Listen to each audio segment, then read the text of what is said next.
झुका लेंगे माथ, करेंगे इष्ट प्रभु का स्मरण।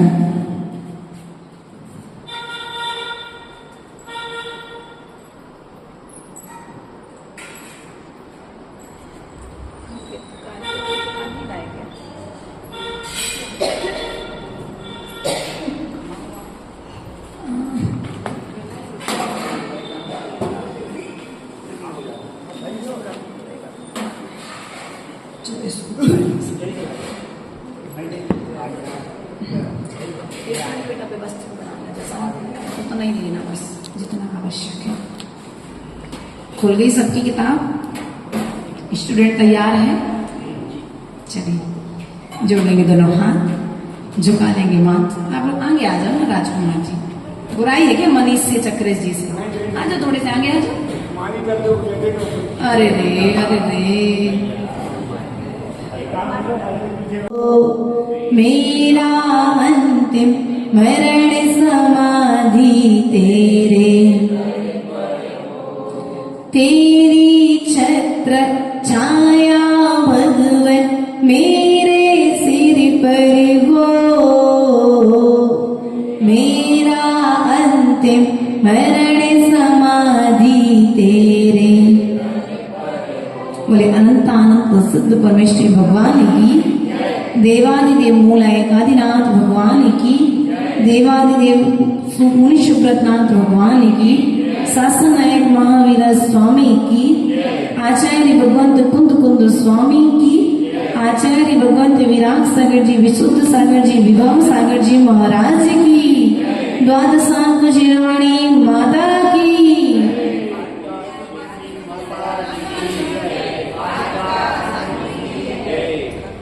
प्रिय बंधु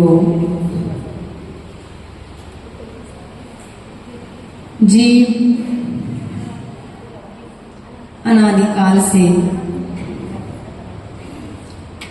इस संसार में भटक रहा है और उस अनादिकालीन भटकन को मिटाने के लिए आचार्य भगवंत कहते हैं कि ये एक श्रुत ही साधन है। अनादिकालीन दुख को मिटाने के लिए एकमात्र श्रुत ही साधन है। अनादिकालीन समस्याओं के समाधान यदि कहीं है तो वह मात्र श्रुत अर्थात जिनवाणी मां के पास में है। तुम्हारी मां मात्र तुम्हारे लिए संसार में रहने की बात बताती है, लेकिन हमारी मां जिनवाणी हमें संसार से पार होने की बात सिखाती है। मां बताती है लेकिन जिनवाणी मां सिखाती है, और जो बात सिखाई जाती है वह बात समय सार की यात्रा कराती है। ऐसी मां जिनवाणी हम सभी भव्य जीवों का उपकार कर रही है, हमारे दर्शन को पवित्र कर रही है। यह जिनवाणी मां हमसे कह रही है, देखो तो चक्रेश भैया धन्य हुआ, भैया मोतीलाल दादाजी धन्य हो। इसलिए धन्य हो कि तुम्हें जैन कुल में जन्म मिला, इसलिए भी धन्य हो।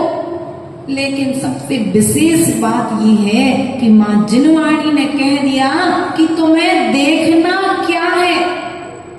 इस बात को तुम्हें जो देखने की कला सिखाई जा रही है वह अन्य धर्मों में नहीं है। तुम्हें जो बोलने की कला सिखाई जा रही है वह अन्य धर्मों में नहीं है। तुम्हें जो चलने की कला सिखाई जा रही है वह अन्य धर्मों में नहीं है। अर्थात देखने, इन 5 इंद्रियों के वशीभूत होकर के बोलना, देखना, चलना, सुनना और खाना, अर्थात भोजन करना। कौन सी माँ होगी जो अपने बच्चे पर इतना ध्यान देगी? माँ एक वह माँ जिनवाणी माता है जो उठने से लेकर के सोने तक की चर्या का पालन कराती है। जीवन जीने से मरने तक की कला सिखाती है, उस माँ का नाम है जिनवाणी माँ।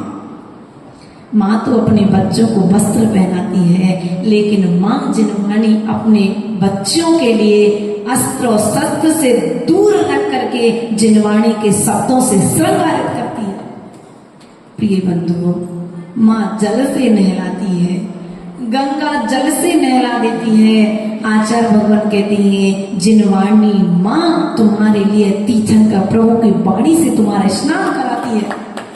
और जिसका स्नान जिनवाणी माँ की वाणी से हो रहा है, वह शरीर, वह मन, वह वचन, वह तन कितना पवित्र होगा। प्रिय बंधुओं, विचार करना है। अनादि काल की भटकन को मिटाने के लिए मात्र श्रुत और मात्र श्रुत अर्थात हमारी जिनवाणी माता ही हमें सहारा है।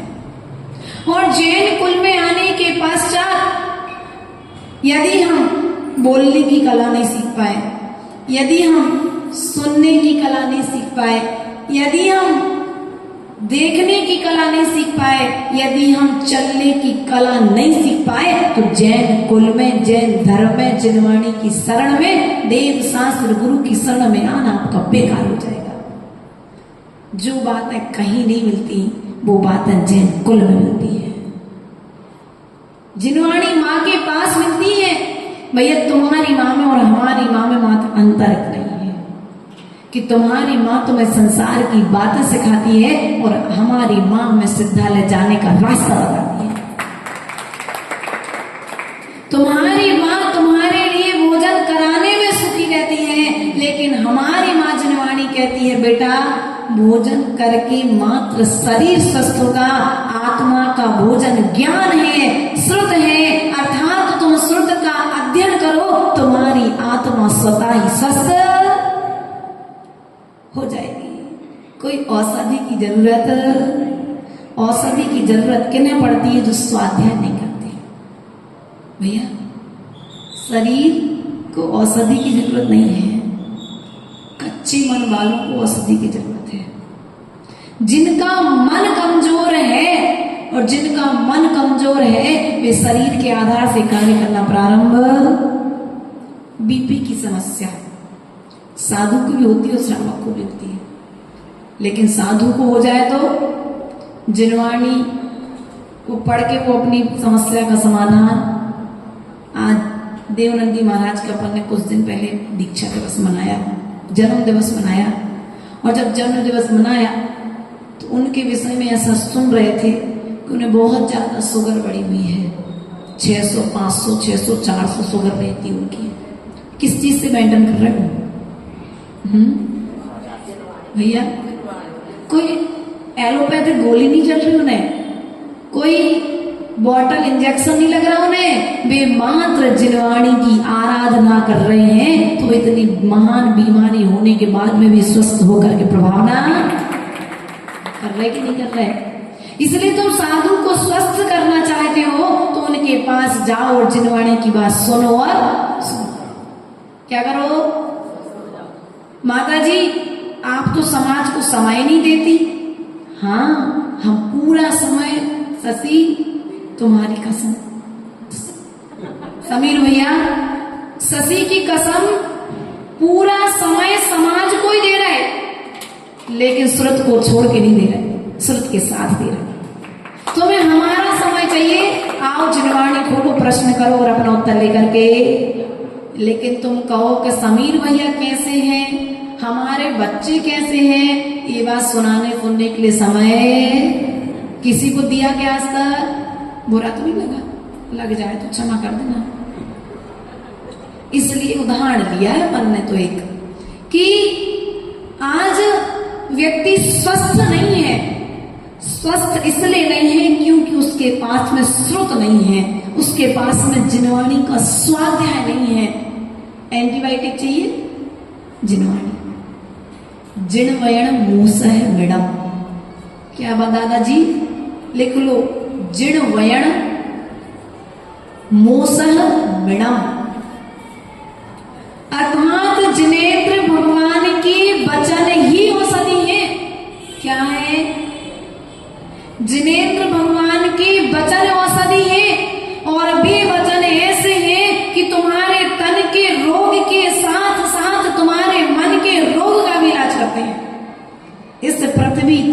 तन के रोग का इलाज करने वाले डॉक्टर तो हैं, लेकिन मन का इलाज करने वाले कोई डॉक्टर? तो मन का इलाज कहाँ होगा? माँ जिनवाणी के स्वाध्याय से, माँ जिनवाणी के चरणों में बैठने से, माँ जिनवाणी को सुनने से हमारे मन के इलाज। लेकिन हमारी स्थिति क्या है? हम शरीर को तो स्वस्थ बनाने में लगे हैं, लेकिन मन को स्वस्थ। माताओ, शरीर स्वस्थ करना है तो पहले बाहर वाले की जितनी सेवा करते हो उसकी 1% तुम भीतर वाले की भी सेवा करने लगो, मन भी स्वस्थ हो जाएगा और शरीर भी स्वस्थ। बोलो तो, शरीर भी स्वस्थ तुम्हारा हो जाएगा। इन्हीं भावनाओं के साथ में आचार्य भगवंत ने 15वीं कारिका में कहा था, पश्यति जिन शासनम सब्बम, अर्थात जिन शासन अपदेश सुत्त मध्यम पश्यति जड़ शासनम सब्बम, अर्थात जो द्रव्य श्रुत और भाव श्रुत रूप जिन शासन को देखता है वह जीव निश्चय समयसार किया, निश्चय रूप से वह समयसार को जानता है, वो निश्चय रूप से वह आत्मा की यात्रा करता है। अर्थात द्रव्य श्रुत। अब द्रव्य श्रुत किसे कहते हैं सोनल, श्वेता, शशि? द्रव्य श्रुत किसे कहते हैं मनीष भैया? जिन शासन के लिए प्रभावना के लिए नहीं कहा। द्रव्य श्रुत सामान्य कथन, सामान्य कथन अर्थात बड्डमाण पड़मामी बड्डमाणम। क्या कहा? अर्थात वर्धमान स्वामी के लिए मेरा नमस्कार हो। ये क्या हो गया समीर भैया? वर्धमान स्वामी के लिए मेरा नमस्कार हो, इतना कहना मात्र द्रव्य श्रुत हो गया। अब नमस्कार करते समय अष्ट प्रातिहार से सहत हैं, अष्ट मंगल द्रव्य से सहत हैं, छत्र से सहत हैं, सिंहासन पर विराजमान है, 64 चमर ढुराए जा रहे हैं, आदि आदि उनके विषय में विशेष चिंतन करने लग जाना, यह भाव श्रुत हो गया। इस बात को आचार्य भगवंत ने पूर्व बताया था और इसके पूर्व में आचार्य भगवंत ने कहा था कि जो दर्शन ज्ञान और चारित्र के लिए एक रूप जानता है वह जीव निश्चय नय से आत्मा को जानता है। आत्मा कैसे एक रूप है कि अनेक रूप है? बोलो तो, भेद रूप भी है और एक रूप भी है। कैसे है? जीव की अपेक्षा से एक रूप है। अब हम आपसे कहें ये क्या है? बोलो तो, पेन एक की अपेक्षा से क्या है? यह पेन है। ये क्या है? पेन है। ये क्या है? पेन है। लेकिन ये कौन सा पेन है? ये कौन सा पेन है? और ये कौन सा पेन है? अब ये जो भेद डाल दिया, अब इसके बाद ये कौन से रंग का है? ये कौन से रंग का है? ये कौन से रंग का है? ये जो भेद रूप भावनाएं आ गई, ये कौन सी प्लास्टिक से बना है? ये किस प्लास्टिक से बना है? आदि आदि जो भेद रूप बातें आ गई, वो व्यवहार है। और जो मात्र एक को कथन कर रहा है वह निश्चय नय कहलाता है। ऐसा हमें जानना चाहिए। कौआ देखा कैसा होता है?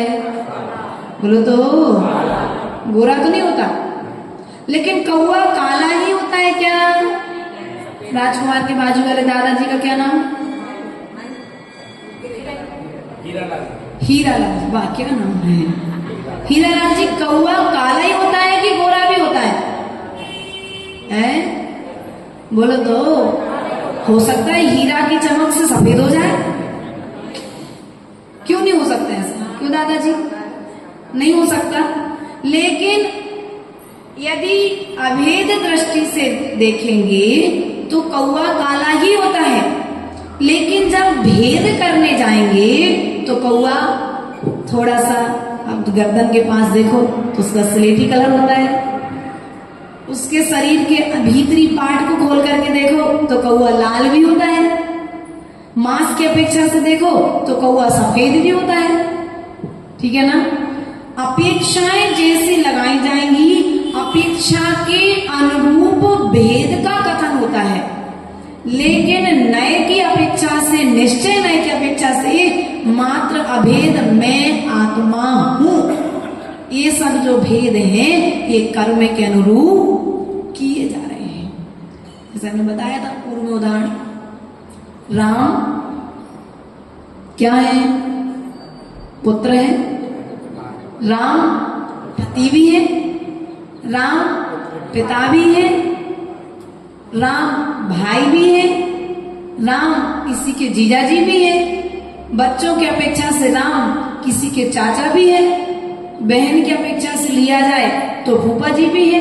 राम तो जीव एक ही है, और जब निश्चय नहीं की अपेक्षा से लिया जाए तो राम क्या है? जीव है, और व्यवहार नहीं की अपेक्षा से लिया जाए तो राम जीव एक ही है, लेकिन उसके भेद अपेक्षा से भेद हो जाते हैं। उसी प्रकार से जो व्यवहार नहीं की अपेक्षा से हमने दर्शन, ज्ञान और चारित्र को अलग अलग जाना है, यह वास्तविकता में अलग अलग नहीं है, यह एक ही है, क्योंकि एक जीव में उत्पन्न होते हैं, अन्य जीव में उत्पन्न, एक जीव को एक साथ में उत्पन्न होते हैं। होते कि नहीं होते? दर्शन ज्ञान तो एक साथ उत्पन्न, और ज्ञान के उत्पन्न होते ही दर्शन चारित्र उत्पन्न हो जाता है। तुम बीज तो वो सिंधु, क्या तुम बीज तो वो, फसल अपने आप। तुम कहो पहले फसल आए, पहले गारंटी देवे किसान के इसमें फसल अच्छी होगी बीज में, तो कोई माई के किसान में ताकत नहीं है जो ऐसी पहले गारंटी दे दे बाद में फिर तुम्हें फसल मिले। पहले क्या करना पड़ता है? पहले तुम्हें उस किसान की बात पर विश्वास, और जब उस किसान की बात पर विश्वास करते हो तब कहीं जाकर के तुम फिर बीज को खेत में बोते हो। उसी प्रकार से अब लोगों ने कहा माता जी हम जब समय सार पढ़ रहे हैं तो क्या समय सार पढ़ने मात्र से हम सिद्ध भगवान बन जाएंगे? है सुनने मात्र से नवनीत भैया होता से करने बनोगे, सुनने मात्र से तुम सिद्ध नहीं बनोगे, सुनने मात्र से तुम भगवान नहीं बनोगे। जिस प्रकार से बीज लाकर लेके आने वाला जीव पेड़ को प्राप्त नहीं करता है, फसल को प्राप्त नहीं करता है, उसे उस बीज को बोना पड़ता है, उस लाए हुए बीज पर विश्वास करना पड़ता है, तब कहीं जाकर उसे फसल की प्राप्ति होती है। उसी प्रकार से हमारे लिए पहले जिन श्रुत पर विश्वास करना पड़ेगा, तब कहीं जाकर के हम सिद्ध, और हम विश्वास नहीं करें तो सिद्ध भी। अब बात ऐसी हुई कि मनीष भैया जा रहे थे रास्ते में चलते चलते, और रास्ते में चलते चलते थोड़ी सी ठोकर लग गई मनीष भैया को, और जब ठोकर लगी तो संजय भैया की टीम मिल गई, तो बोले एक काम करना भैया, ज्यादा लग गई है, जहां लगी है उते पे तुम डिटॉल और रुई, क्या करना है भैया, गुड्डू भैया, जहां लगी है वहां पर तुम डिटॉल और रुई लगा लेना, गर्म पानी से साफ कर लेना, जल्दी ठीक। जहां लगी है सो मनीष भैया ने क्या किया, जहां लगी है सो जौन पत्थर पे लगी थी 8 दिन बाद पहुंचे संजय भैया के पास, बोले भैया हम भाव तो और बड़बड़ ठीक है नहीं वो, बोले कहाँ लगाई तुमने डिटॉल रुई, बोले जहां लगी थी पत्थर पे लगाया है। तो हमारी स्थिति भी कुछ इस तरह की, हमें जहां पर व्यवहार को लगाना है हम वहां पर व्यवहार को लगाएंगे तो हम स्वस्थ रहेंगे, और हर जगह पर यदि व्यवहार को लगा देंगे तो हमारी स्थिति क्या हो जाएगी। अब लगाने तो कहा था कि भैया आत्मा वेद विज्ञान करके बैठना, लेकिन हुआ ऐसा कि तुम सामयिक करने जब बैठे और तुम्हारे सामने आकर के, अब क्योंकि निश्चय की यात्रा तो हो गई नहीं वर्तमान में, शुक्ल ध्यान होगा नहीं, उतनी स्थिरता होगी नहीं है, अब तुम्हारे सामने एक बिल्ली चूहे को लेके जा रही थी, वो तुमने आंख खोल के देख भी लिया, यदि नहीं देखते तो कोई बात नहीं थी, लेकिन यदि अब देख लिया तो क्या करोगे तुम भैया? सुनी, यदि तुमने देख लिया है तो क्या करोगे फिर? हैं? और अब तुम कहो हम तो मैं पर का करता क्या काम, मैं तो किसी का करने वाला, तो फिर तो आंखों देखे मक्खी, बोलो तो ऐसा स्थिति। इसलिए प्रयास पुरुषार्थ करो कि तुम्हारे जो भाव हैं, जो निश्चय की यात्रा करते करते पुनः फिर से नीचे आ जाती हैं। भेद विज्ञान उस समय करना है जिस समय तुम्हारे लिए विकल्प उत्पन्न होते हैं। कब करना है भेद विज्ञान? जिस समय तुम्हारे लिए कर्म का बंध हो रहा है। भैया राजकुमार जी समझ के बाहुबली आया है, ये राग की दशा है। बैरागी के चरणों में बैठ करके राग ने की तीव्रता देखो कि जिनवाणी के उपयोग से कहां पर गया उपयोग सीधा। ये आपकी नहीं है, ये हम सबकी स्थिति है। इसी चीज को तो हमें, अब हुआ ऐसा कि अंधेरा था बहुत समय से, तो क्या करोगे? मोमबत्ती, लेकिन हर जगह मोमबत्ती जलाओगे जहां उजाला है क्या? हर जगह जला के बैठोगे तो लोग क्या कहेंगे आपसे? हैं? दिन में मोमबत्ती जला के घूम रहे, पागल पागल हो गए। अब तुमसे बात ये कही गई थी कि जब तुम संसार में लीन होने लगो उस समय तुम्हें भेद विज्ञान लगाना है। जब तुम्हारा संसार छूटने लगे प्रतिपल चिंतन करना है, प्रतिपल उसको धारणा ज्ञान बनाना है। लेकिन हमारी स्थिति क्या है? हमने मात्र इस जिनवाणी को शब्दों का विषय बना लिया है, आचरण के विषय से दूर है। इसलिए हमें जिनवाणी का आनंद, हमारे भीतर में कोई परिवर्तन नहीं आ रहा है। बताया ना कि दवाई लगानी कहाँ थी और लगाई कहाँ, तो स्वस्थ कैसे होगा मनीष भैया? स्वस्थ होना है तो जिस चीज की जहां पर जरूरत है वहां पर उसे लगाना चाहिए। आचार्य भगवान यही कह रहे हैं कि मैं एक हूं अनेक रूप। जब सामयिक करने बैठो तो एक रूप देखना, लेकिन जब व्यवहार का पालन करने बैठो तो अपने लिए अनेक रूप भी देखना। लेकिन सबके बीच में रहते हुए भी, व्यवहार का पालन करते हुए भी उनमें लीन नहीं हो जाना, क्योंकि लीन हुआ हिरण, संगीत की धुन में लीन हुआ हिरण और सर्प अपना जीवन, अपना जन्म नष्ट कर लेता है। अर्थात सांप पकड़ने वाला जीव उसे ले जाता है, हिरण पकड़ने वाला जीव उसे मार डालता है। अर्थात हाथी देखो लीन हुआ स्पर्शन इंद्री के विषय में, तो हाथी भी अपने जीवन को खो बैठता है। भौरा प्रकाश चक्षु इंद्री के वशीभूत होकर के अपना जीवन खो देता है, और रसना इंद्री के वशीभूत होकर के भौरा अपना जीवन समाप्त कर लेता है। उसे दिन रात का भेद नहीं रह जाता है, वह उस फूल का रस लेने में इतना लीन हो जाता है कि कमल बंद, जीवन समाप्त। हमारा आपसे यही कहना है, कमल बंद हो, आयु कर्म समाप्त हो, उसके पूर्व सावधान हो जाए।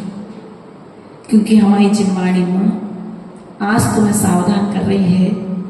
अंतिम समय में पता नहीं ये जिनवाणी सुनाने वाला कोई मिला या नहीं मिला।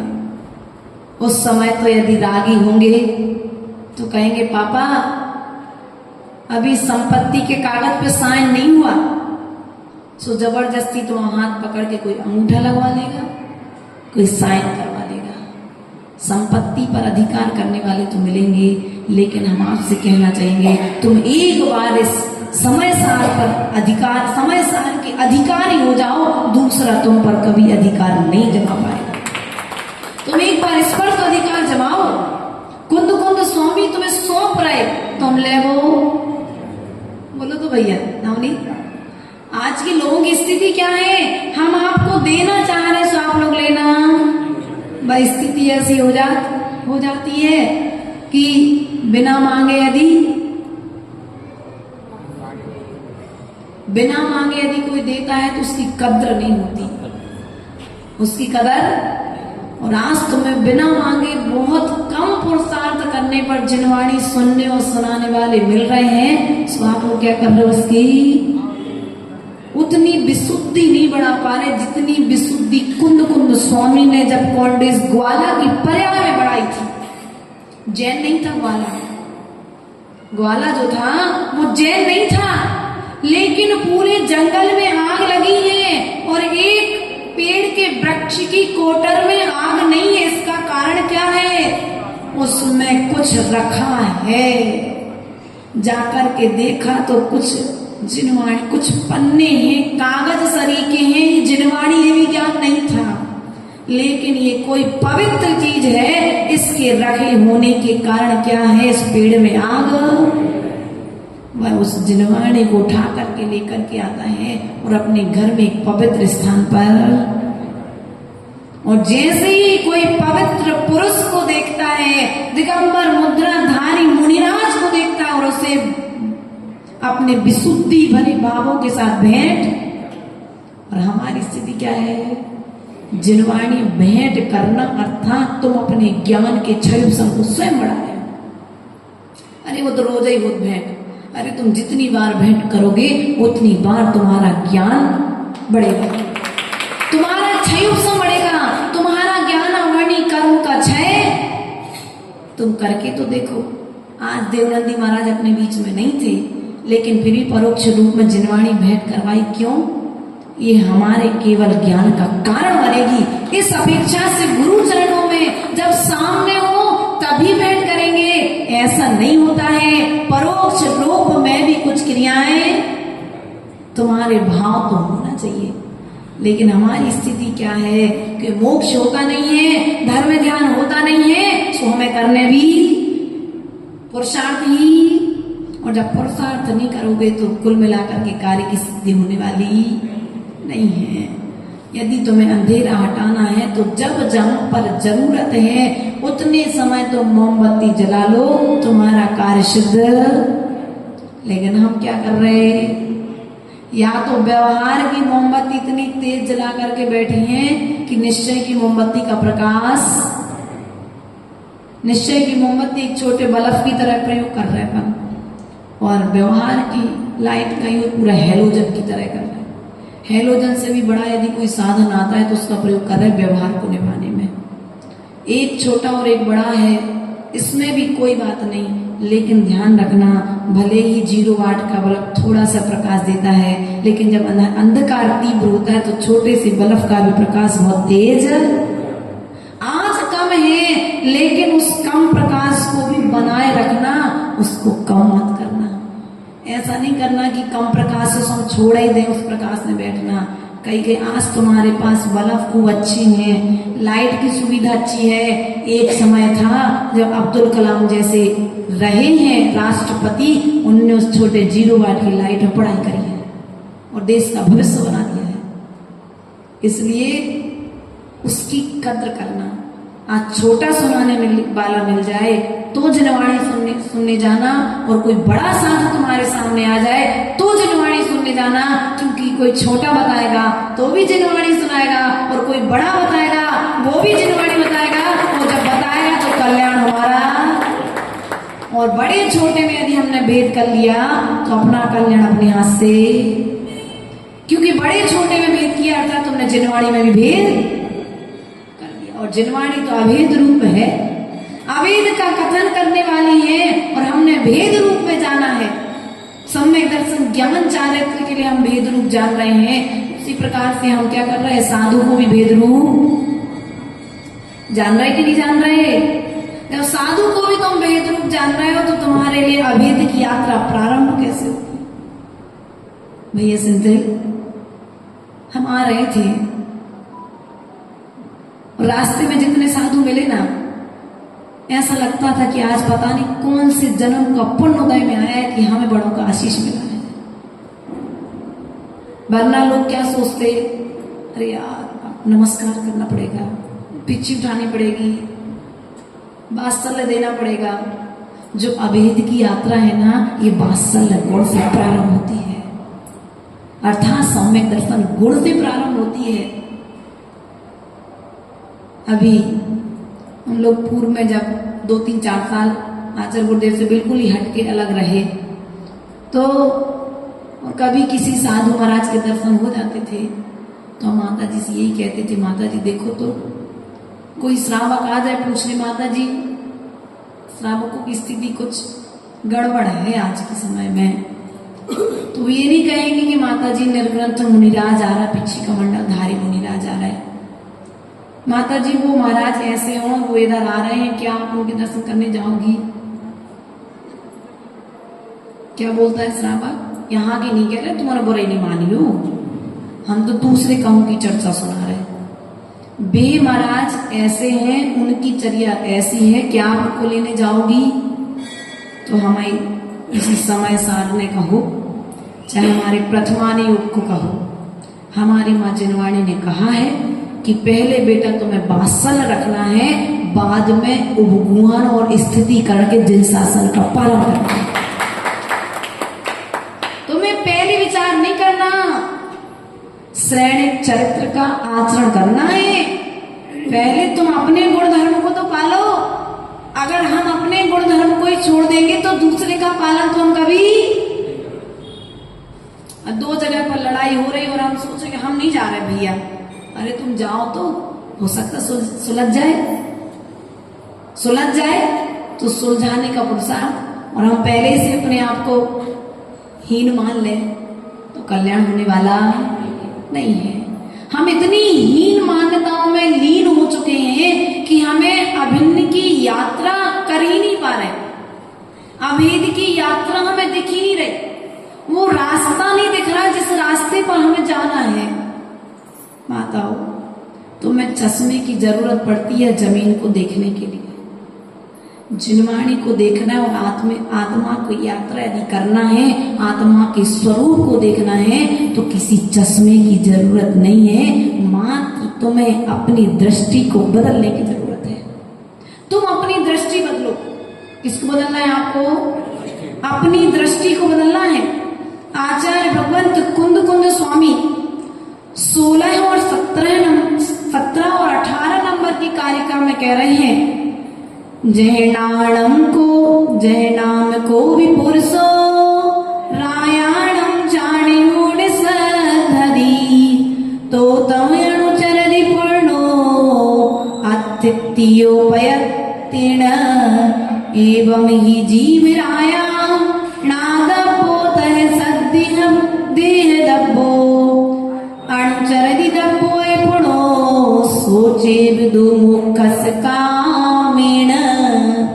अर्थात आचार्य भगवंत कहते हैं कि यथा नाम, जैसे कोई पुरुष धन देने, जैसे कोई धन को चाहने वाला पुरुष राजा को जानकर श्रद्धा करता है।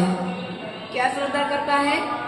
कि मैं राजा की सेवा करूंगा तो राजा मुझे धन देगा, और जब उसे भीतर में श्रद्धान होता है, विश्वास होता है, तो क्या करता है? उसके बाद उसकी अच्छी तरह से सेवा करता है। इसी तरह मोक्ष मार्ग को चाहने वाले जीव, अपने जीव रूपी राजा, आत्मा को क्या कहा है? जीव रूपी राजा को जाने और फिर उसी तरह श्रद्धान करे, उसके बाद फिर उसका अनुचरण करना और उसमें तन्मय हो जाए। अर्थात राजा की सेवा करने वाला नौकर यह सोचता है मैं राजा की सेवा करूंगा तो राजा मुझे दान, अच्छा धन। अब तुम लोग को अभी जिनवाणी पर विश्वास ही नहीं है क्या? है? समय दृष्टि हो गई, बड़ी खुशी की बात है। कम से कम इतने दिन की जिनवाणी पे तुम इतना विश्वास हो जाए कि तुम जिनवाणी का पाठ करोगे, जिनवाणी की बात मानोगे, तो तुम्हारा 3 काल में कल्याण नहीं होगा, तुम त्रियंच गति के बंध से बच जाओगे। जो जिनवाणी को पढ़ेगा वो त्रियंच गति से बचेगा, वो नरक में नहीं जाएगा। जब एक जनवाणी को देने वाला कौंडे वाला आचार्य कुंद कुंद स्वामी बन सकता है, तो क्या जनवाणी को पढ़ने वाला कोई माई का लाल तीर्थंकर नहीं बनेगा? निश्चित ही बनेगा, निश्चित ही वह भगवान बनेगा। पढ़ने वाला, दान देने वाला जीव महान ज्ञानी बना इस पंचम काल का।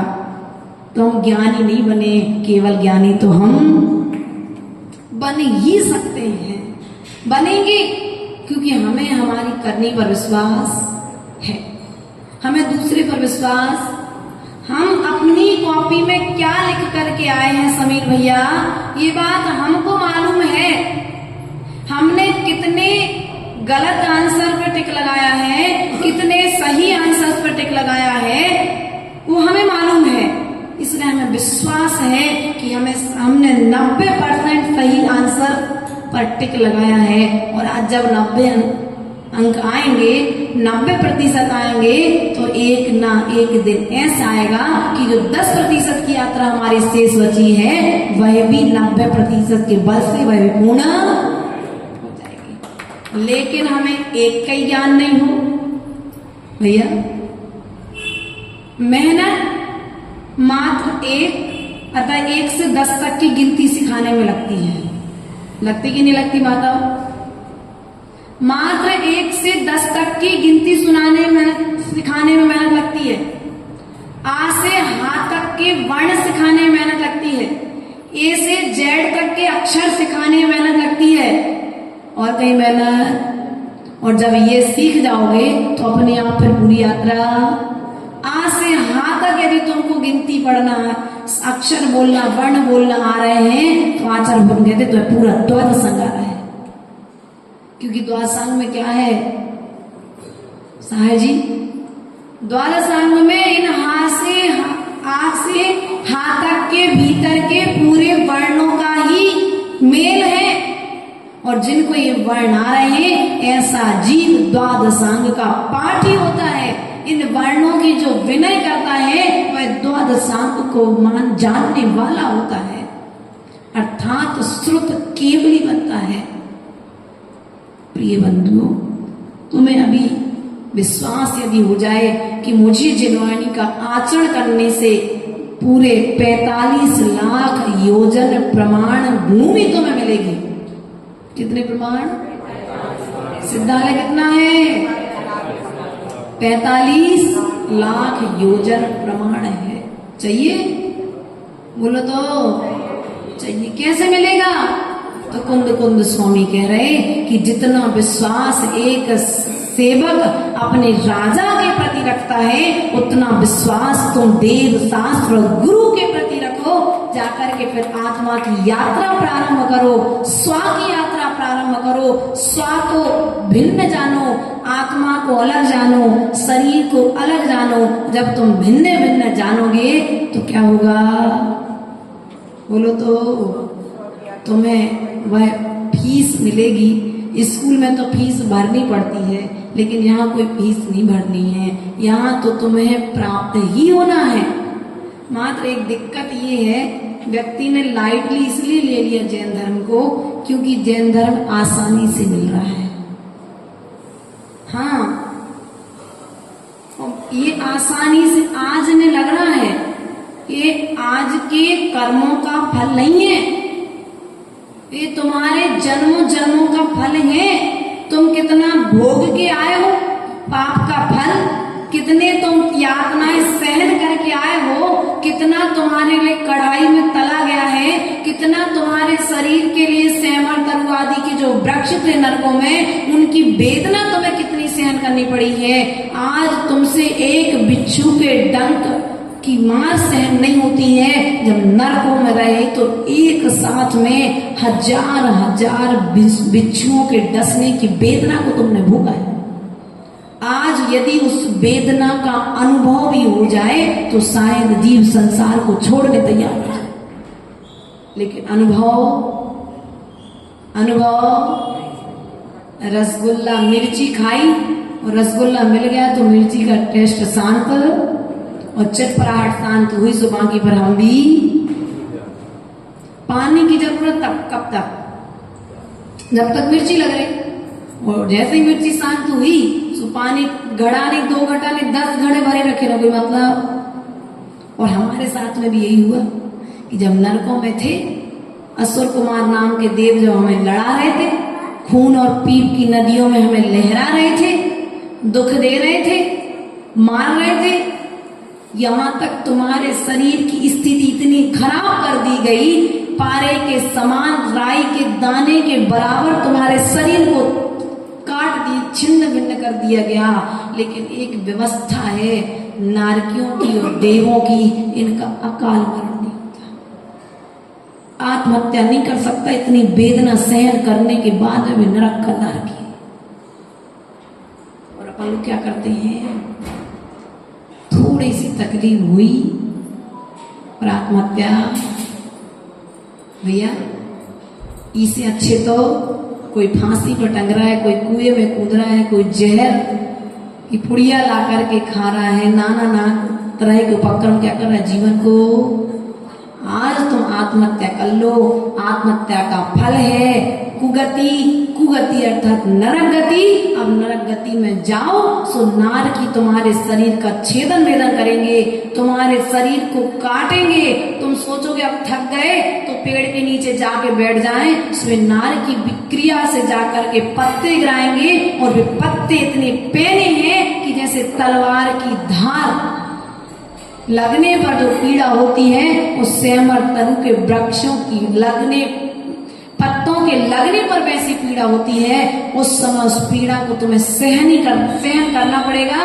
वहां पर तुम सोचो कि आत्महत्या कर लेंगे तो हमें मुक्ति मिल जाएगी, तो वहां पर तुम्हारे शरीर को पूरा राई के दाने के बराबर यदि छोटा कर दिया जाए तो तुम्हारा शरीर पूरा जुड़ जाएगा, पुनः जाके तो पारे की तरह पूरा शरीर फिर से जुड़ जाएगा। इसलिए प्रिय बंधु, हमारा आपसे कहना इतना ही है कि तुम ये दुर्लभ चीज मिली है, तुम अपने राजा के प्रति ईमानदार हो जाओ। किसके प्रति ईमानदार होना है? अपने आत्मा के प्रति ईमानदार हो जाओ, अपने आत्मा के प्रति, कर्तव्यों के प्रति अभिमुख हो जाओ। यदि अभिमुख नहीं होगे, आज नहीं होगे, कल होना पड़ेगा। जब कल जो कार्य हमें करना पड़ेगा तो उसके पहले हम आज करना स्वीकार। संपत्ति छूटे या बच्चे छुड़ा लें, ये महानता नहीं है भंडा वाले दादाजी। बच्चे छुड़ाएं या संपत्ति तुमसे छूटे, उसके पहले तुम संपत्ति को छोड़ दो, तो तुम्हारी महानता है। वे बच्चे गुणगान करेंगे, जीते जी गुणगान सुनना चाहते हो ना, तो वो काम करना प्रारंभ कर दो जिस कार्य से तुम्हारे लिए अपयश की प्राप्ति ना हो। जिस चीज को तुमने संग्रह करके रखा है वो एक ना एक दिन छोड़ने वाली, क्योंकि वो जीव नहीं है, तुम्हारा स्वभाव नहीं है। और जो तुम्हारा स्वभाव नहीं है वह एक ना एक दिन, जो स्वभाव का साधन नहीं है वो साधन भी एक ना एक दिन छूटेगा।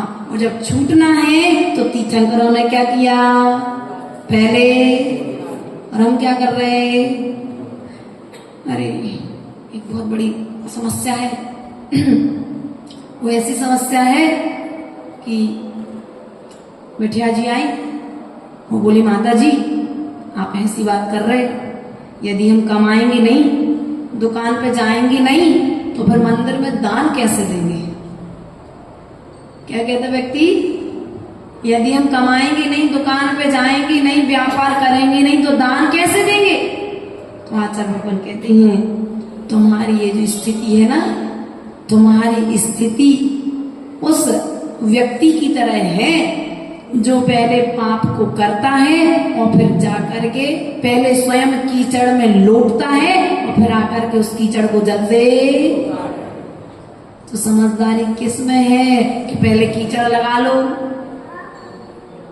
माताओं पहले कीचड़ लगा लो फिर जल से, कि समझदारी इसमें है कि भैया जहां कीचड़ का पांव ही नहीं रखो तो जल का पर इन्वेस्टमेंट। लेकिन हमारी स्थिति क्या है माता जी, हम पाप के लिए थोड़ी ना कमाते हैं, हम तो पुण्य के लिए कमाते हैं। हम खूब बोलियां लेते समाज में, कितनी मायाचारी करते दुकान पे बैठ के, कितनी बार झूठ बोलते हो। तुम 1 घंटे धर्म के लिए देते हो, 2 घंटे धर्म के लिए अपना समय, तो अपने प्रति ईमानदार। अभी जो अपने प्रति ईमानदार नहीं हुआ है वह व्यक्ति की स्थिति उस पिंजड़े में रहने वाले तोते की तरह है, और आज नहीं है तो भविष्य में। कुछ जीव ऐसे हैं, बनारसी पंडित जी का हमने बताया था आपको, शायद नहीं सुनाया होगा, सुना दिया हो। एक बनारसी पंडित जी थे मुरैना वाले, तो वे साधु बनने के लिए तड़पते थे। मैंने साधुओं के दर्शन नहीं हुए, इसी पंचम काल के कुछ पूर्व काल की व्यवस्था है रही है, तो वे तड़पते थे और वे अपने कमरे में मुनि बनने का अभ्यास करते थे। जब उनका अंतिम समय आया तो उन्होंने अपनी डायरी में कुछ पंक्तियां लिख करके गए। साधु की दर्शन को मैं पाता नहीं, साधु के दर्शन को मैं पाता नहीं, दिल दुखी है दुख सहा जाता नहीं, सोचता हूँ मैं भी तो साधु बनूं, सोचता हूँ मैं भी तो साधु बनूं, साधु बिन साधु बना जाता नहीं, साधु बिन साधु बना जाता नहीं। इस वेदना के साथ उनका पूरा जीवन काल निकला, और जो श्रावक मोक्ष की सामग्री को अंतिम श्वासों में भी चाह रहा हो, वह श्रावक, मोक्ष की सामग्री को चाहने वाला श्रावक संसार में नहीं रहेगा, वह निश्चित ही एक न एक दिन सिद्ध अवस्था को प्राप्त। भले ही पंडित जी को उस समय मुनिराज नहीं मिले, लेकिन फिर भी इन भावों के फल से वे सिद्धावी स्वर्ग में जाकर के विराजमान हो गए होंगे। स्वर्गों में सीमंदर स्वामी की देशना सुन रहे होंगे। भले आज उनका गुण स्थान हमसे कम हो गया। आज आचार्य भगवंत विराग सागर जी की समाधि हो गई। जब तक यहाँ थे तो गुण स्थान 6वां 7वें और 6वें दिन गुण स्थान में झूल रहे थे, लेकिन अब वे स्वर्ग के देव हो गए, वो वे देव होकर के तुम्हें नमस्कार कर रहे हैं। इस पृथ्वी तल पर रहने वाले मनुष्य के लिए अर्थात साधु के लिए, जिन्होंने साधु वेश में जो महाव्रतों का निर्दोष तरीके से पालन कर रहे हैं, उनकी सेवा के लिए तैयार होंगे। देवों के अधिपति होंगे, राजा होंगे, अन्य देवों को वे आदेश देकर के तुम्हारी सेवा में भेजेंगे। लेकिन बस जितना निर्दोष उनने चारित्र का पालन किया है, उतना निर्दोष हम चारित्र का पालन करेंगे तो वे स्वर्ग के देव तुम्हारी सेवा करेंगे। लेकिन हम दुकान पर रहने वाले मालिक की सेवा तो करते ही हैं, ऑफिस में रहने वाले प्रोफेसर की सेवा तो करते हैं, लेकिन तीर्थंकर भगवान की वाणी पर विश्वास, हमें राजा पर विश्वास है लेकिन देव की वाणी पर विश्वास। रात्रि भोजन त्याग कर दिया और मर गए तो कल तो देखो स्थिति भाभी जी की अचानक से स्थिति ऐसी बनी, और जब हम आए हमको लगा कि ये तो गई, लेकिन हमने जैसे उनको बोला कि तुम नमोकार मंत्र बोलना चालू करो, और नमोकार मंत्र की ताकत और उनका विश्वास कि उनने जैसे 2 से 3 बार नमोकार मंत्र बोला और ऐसी स्वस्थ हो कि जैसे कुछ था ही नहीं करते। और पता है क्या बोले, हमारे तुम लोग अस्पताल लेकर के जाओगे तो हमारा नियम तोड़वा दोगे, हमारा रात्रि भोजन का।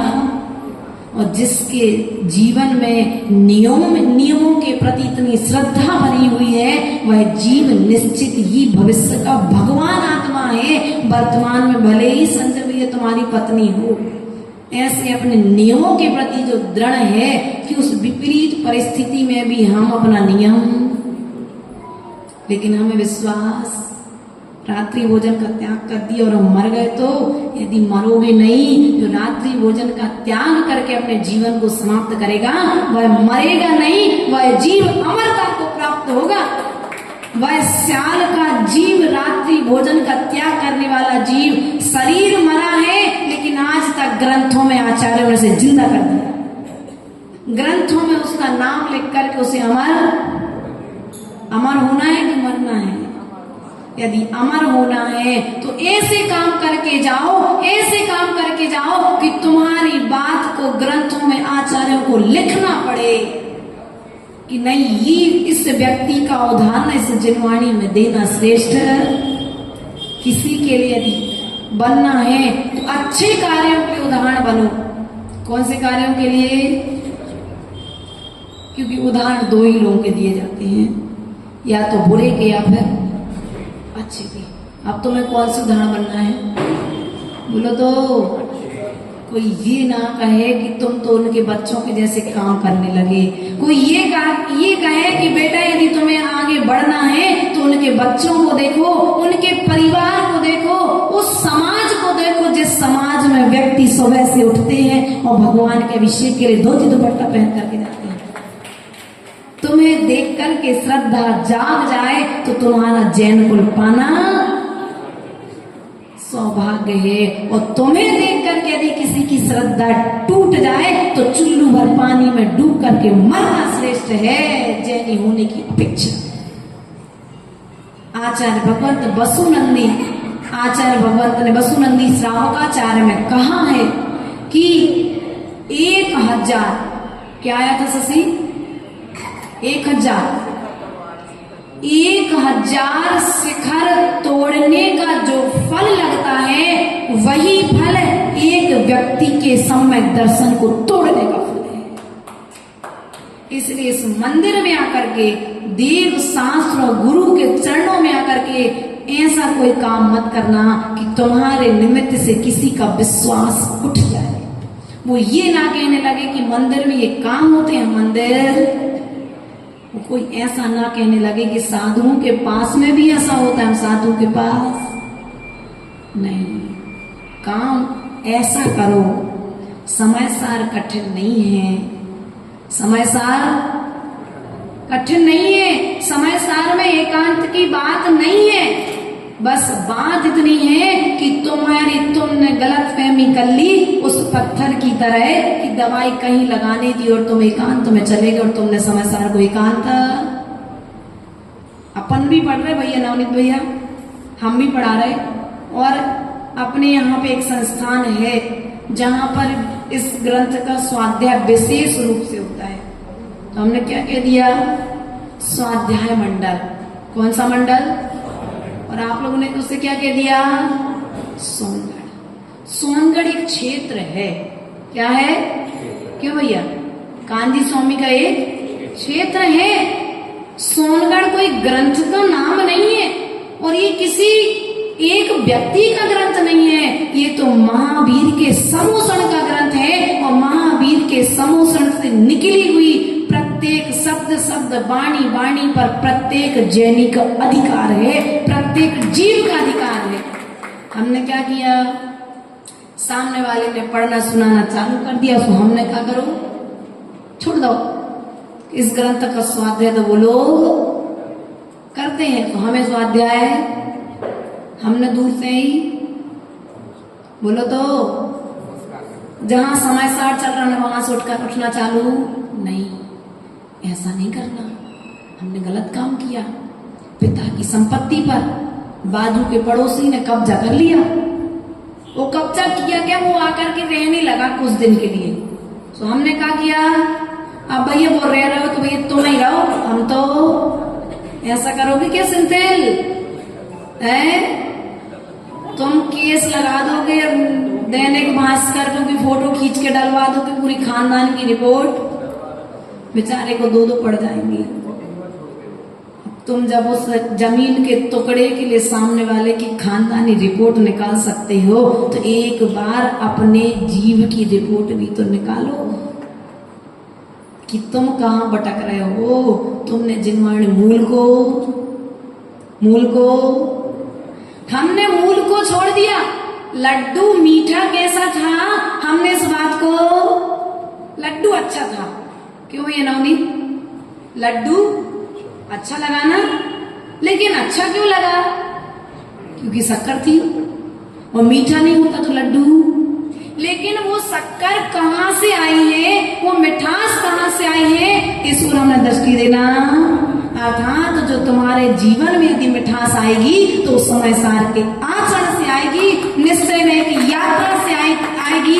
व्यवहार की यात्रा तुम्हें निश्चय तक पहुंचाने के लिए साधन है, मार्ग है, लेकिन व्यवहार नए मोक्ष का साधन तो है, लेकिन मोक्ष निश्चय नहीं। और व्यवहार नए तुम्हारे लिए वहां तक पहुंचाने के लिए दो पतवारों के समान है। तुम पालन करोगे तो पहुंच जाओगे, और नहीं करोगे तो जो है सो वो जैसी करनी वैसी भरनी। इसलिए तुम्हें अंत समय में रोना ना पड़े। तो हमारा यही कहना है, जो गलती तुमने आज तक की है वो गलती अब करना बंद। कौन सी गलती करी? देव शास्त्र गुरु की बात नहीं मानी, उन पर बात सुनी भी तो विश्वास करके उसका आचरण करना प्रारंभ, और आचरण करना जब प्रारंभ नहीं किया है तो हमने अपना कल्याण स्वयं कर रहे हैं। तो पुरुषार्थ करो कि राजा की बात पर विश्वास करता है जब व्यक्ति कि मुझे राजा की सेवा करने से मुझे धन की प्राप्ति होगी, तो आचार्य भगवान कहते हैं देव शास्त्र गुरु की जब सेवा करोगे तो तुम्हें एक ऐसा धन प्राप्त होगा जो धन तुम्हारे पिता ने भी तुम्हें नहीं दिया होगा। अर्थात अंतरंग लक्ष्मी और बहिरंग लक्ष्मी की तुम्हें प्राप्ति हो जाएगी। देव शास्त्र गुरु के प्रति श्रद्धान करने से। इन्हीं भावनाओं के साथ में बोले परम पूज्य आचार्य गुरुवर ईश्वर विभव सागर जी महाराज की अहिंसा में विश्व धर्म की। शुद्ध चेतन ज्ञान घन तो नित्य आनंदी सहज। बहुत प्यारा समय सार ग्रंथ को आधार बना करके गुरुदेव ने भजन लिखा है।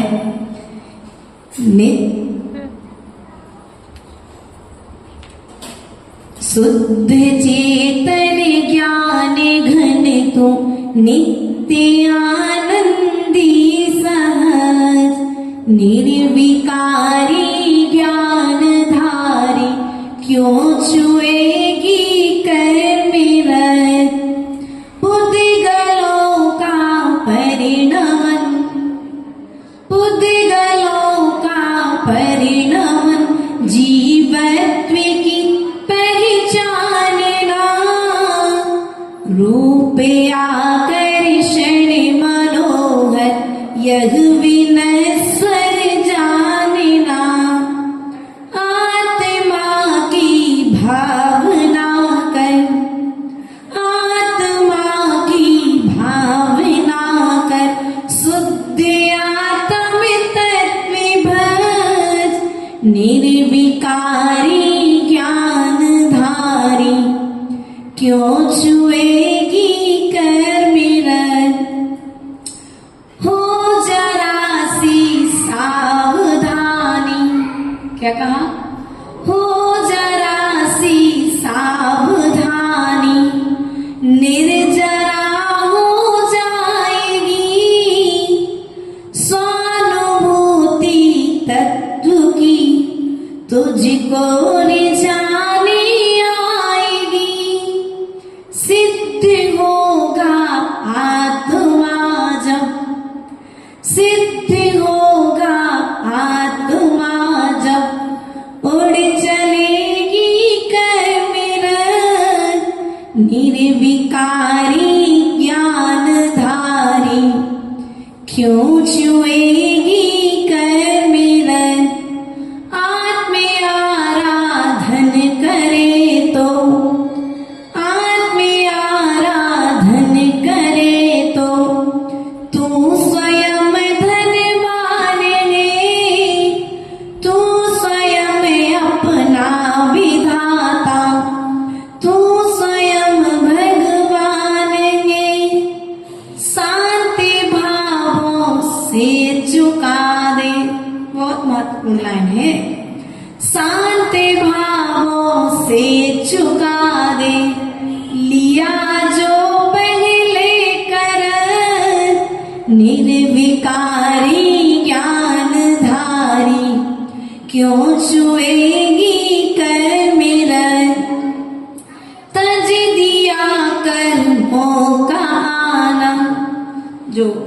स्वभाव की यात्रा करेगा, स्वानुभूति रस में जो लीन होगा, तज दिया कर्मों का आना, तज दिया है बंदे को, हे सदा संबर स्वरूपी वंदना निर्बंदी को, रे भेद भाव विभाव तज दे, क्या कहा, भेद भाव विभाव तज दे, भेद का ज्ञानी कियर, निर्विकारी ज्ञान धारी, क्यों छुएगी कर मेरा, क्यों छुएगी कर मेरा। बोले आदिनाथ भगवान की। बहुत ही सुंदर माता जी ने आज